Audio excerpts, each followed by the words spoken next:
Yeah, can you hear me now? I can, thank you. Away you go. Sorry about that. Frank, first of all, it's been almost 8 hours since you've conceded a goal. Can you just talk us through the factors behind that? Do you think it's just because of the new players you signed in the summer, or is there more to it than that? I think there's always different parts to it. The work we do on the training ground, which we've always done, but we've been very focused, and the players that have come in, individuals have made really good performances in that period, great levels of concentration and focus, which we've always been striving for, and then the collective obviously is a reflection of that. So it's something that's been driven by players, as it always will be, and we must never relax on that point. We must keep going because it's such an important part of the game, of course. And what kind of a challenge is it playing Sheffield United? I know they got a draw at Stamford Bridge last season. They're not the kind of team that you can underestimate at all. No, it's a big challenge, and I want to be clear going into the game that Sheffield United are an amazing team with an incredible manager who, if you look at the table, you'll see a position that is not, I suppose, false, but nowhere near should we take that as our guideline of the game that we've got in front of us. Watched them play Liverpool recently, I've watched them play Manchester City. Most people would say are the best teams in the league. They run them both close, very close, and they are still that great team that had such a great season last year, so it's a very, very tough match. Can I just ask you some injury news as well? What's the latest on Christian Pulisic? Is he fit to play tomorrow? No, he's not fit to play. He's still suffering with his hamstring. And how long do you think he'll be out for? Is he training at the moment, or? No, he's not at the moment, no. And Kepa, has he recovered from his shoulder injury? Yeah, Kepa has recovered. He's still getting a slight bit of pain, but he's in the squad for tomorrow. And finally, Kai Havertz. Obviously, he's self-isolating at the moment. Do you think there's any chance that he could be involved in the Germany games? I don't know that. We have to wait until he's symptom-free first of all, and then when he takes his tests, which he'll have to take to try and get him, with a negative test. So at the minute, that's not decided, not clear. John Southall, 5 Live. Hi Frank. Hi John. Is the Christian Pulisic slightly worse than you thought? You sounded quite positive in midweek about him. Yeah, to be clear, he trained at a low level in midweek when I had that. When I made those quotes, and it wasn't comfortable, so we have to keep looking for the right solution. I know it's been early on in the season, but do you get a sense that this time around the title race is going to be a bit more open than certainly the last couple of years, obviously with the schedule that the big teams have got as well? I think we always have to wait our time on that one because there's such a long way to go, so many points to be won or lost. Of course, the start of it has been slightly more open. We've all spoken about that pretty much every week. Some results that were slightly unexpected. What are the reasons? Is it crowd? Is it pre-season? Whatever it is, may level itself out. So I wouldn't jump ahead too much at the moment. It's very close. With Thiago Silva, I'm sure you knew exactly what you were getting when he came to the club. But what kind of influence has he had on a day-to-day basis that you've seen down at the training ground? And how's his English coming on? His English is improving, particularly the football side of his English, the important words on and around the pitch. His influence has been huge, without the language, his professionalism has been very clear. That rubs off on players, they respect him. His performances have been very, very good. He manages himself, he trains well, he prepares well. It's very obvious with him. It's understandable why he's had the amazing career he has had so far, and it's been great to have him as part of the squad. Does he have a bit of an aura about him? Do you see that the players? Yeah, I was just saying. I think players, look up to him and how he goes about his daily business, and then how he performs. I think it's great for younger players. Every player in the squad. Certainly a pleasure to coach and manage a player with that much intensity and wanting to perform at the highest level. As I say, even at his age, he doesn't feel that the age is a big deal. We're managing him slightly, but when you look at his performances and how he trains, it's just been a real positive story so far, and long may that continue, not just for him, but for the influence he has on the team. Thanks, John. Moose, please. Hi Frank, hope you're well. Hi Moose. You mentioned there the title race or trying to be more frozen on me there, in Moose. that title race. Sorry, Moose, can you start again? You've only lost one game so far this season, that's Liverpool. Sorry, Moose, you froze on me halfway through that. Could you go again, please? Yeah. Sorry. The title race, you said the title race this year will be more open. Chelsea very much part of that equation because you've only lost one game so far this year. Does that add to the pressure going into games against teams towards the bottom? I'm not sure I said that. The question was whether the title race is more open. I didn't quite answer it that way. I think at the moment it's very close. It all remains to be seen. It's all will be on what is ahead of us all as teams, and I suppose at that point you only focus on yourselves. I'm pleased that we are one game unbeaten. We know maybe there could have been some points that we have lost to this point, which are a frustration. But I think looking back, that's a very slightly understandable in terms of the fact that the squad has been coming together and we're getting players back now and we haven't had much time to work. So those things are in our hands. We have to just focus on ourselves. At the moment it's close. We need to find a consistency in performance that we've found in recent games and take that forward. So that's just how I see it right now. When you lost 3-0 at Bramall Lane, you were very critical of your team not being vocal enough. How have you improved that this season? Well, I mean, we've made some changes in personnel. We've changed the squad. There's been a lot of people speaking about that, and I'm just talking about Thiago Silva. He is a player that brings an attitude, a professionalism that is infectious. The players are growing.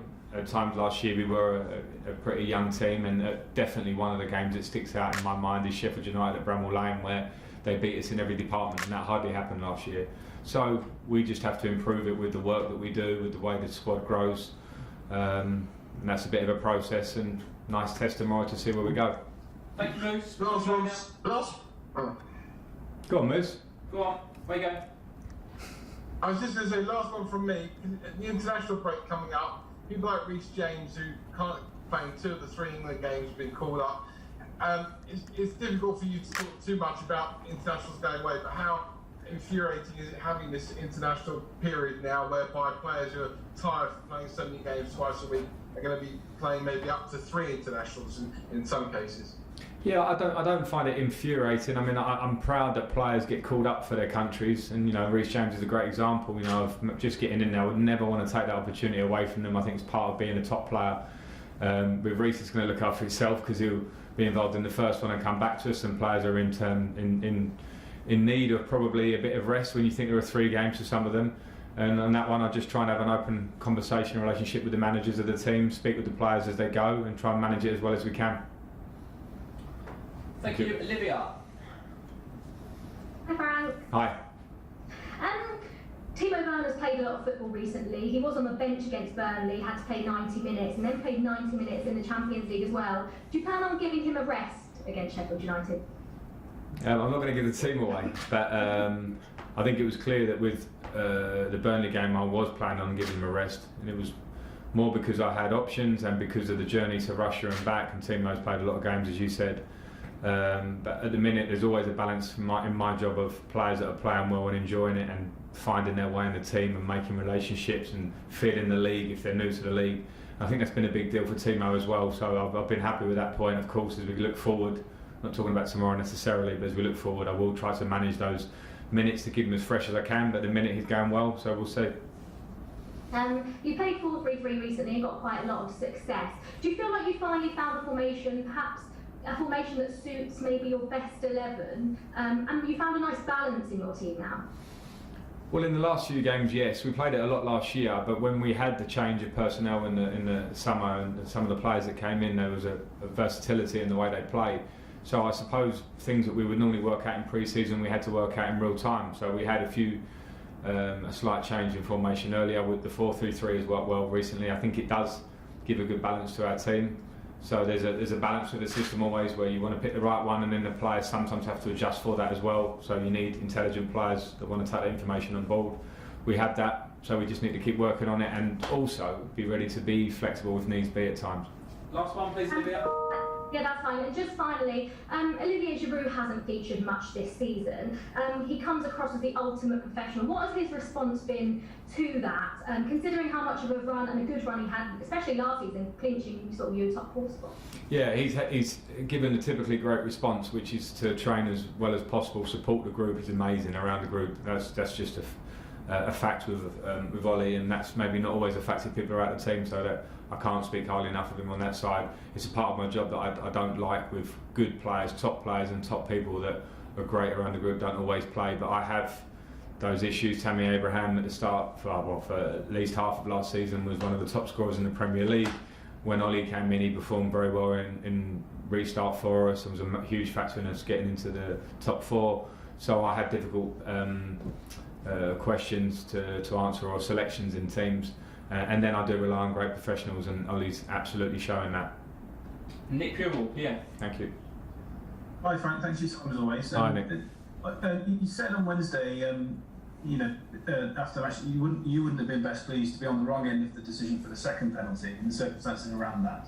And you Chelsea were certainly on the wrong end of a call at Old Trafford, not to receive one. Do the football authorities need to ensure the VAR rules are aligned across all the top competitions, and does the system itself still need further work? I think that the handball rule, which we adjusted in the Premier League, has not been adjusted on the Champions League, and from FIFA it seems this directive comes. It's a rule that I think universally is disliked by anybody who plays or watches or supports football. I can't back it at in midweek when it gives us a penalty and a red card, because it doesn't feel right. So I think that has to be looked at in Europe in terms of how we move forward, and that one goes in our favour, and I think it's important to be open and honest about that. I said it after the game, and the one against Manchester United recently for us that goes against us, and we've inquired about the reasons for that decision. We've been told that it was a penalty, and VAR didn't take much time to look at it, and that goes against us, and probably lost us 2 points on the day. So with VAR and the subtle differences, we've got to make sure that VAR is there for a reason, to get decisions right with retrospect in time, for everybody on an even playing field. And it was just one that went against us there, and in midweek certainly we had one that helped us but had a big impact on the game. Okay, thanks Nick. We've got time for 2 more, Liam Twomey and then James Ollie to finish. Hi Frank. Hi Liam. Reece James' crossing has been a big asset to Chelsea pretty much since he broke through, but when you pair him with someone like Hakim Ziyech on that side, does that give Chelsea something that very few other teams can have, really, in that you can put in top quality crosses from lots of different angles and lots of different positions on that right hand side? Well, I hope so, and that was part of my thinking when Hakim Ziyech comes to the club. The balance of the sides of the pitch, which are very important for us. And when you see, we knew Reece's quality last year in terms of crossing the ball. I knew it when I came to the club.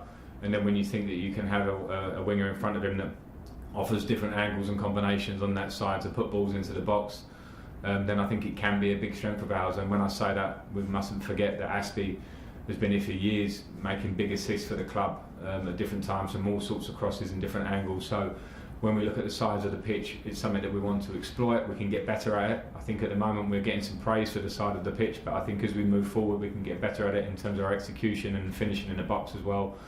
But it's something that I'm happy with and we want to keep working on. Last question, James Ollie. Hi Frank, it's just a small sort of two-parter. It's a general one on penalty taking, if I can. Only Alan Shearer scored more penalties than you did in the Premier League. I just wondered how you maintain that consistency over time. Did you have to, evolve your routine or change things to avoid becoming predictable? And secondly, as a coach, how much of that is sort of informed what you do now with the takers, or do you kind of largely leave them to develop their own methodology? Yeah, you're actually not going to get the best answer from me, because I'm quite superstitious about penalties. I was as a taker, maybe that was part of my process of taking them, and I probably did adapt my style over the course of my career, depending on form, if I'd missed any opposition, which at times I focused on a lot, and then I came away from that. So because I was like that as a player, I tend not to go too much into the head of the penalty takers in our team. I trust them for the style and the way they take them. That's why they're in those positions, and I let them get on with it. I won't sort of discuss anything more in terms of going forward. Okay, that's the broadcast selection.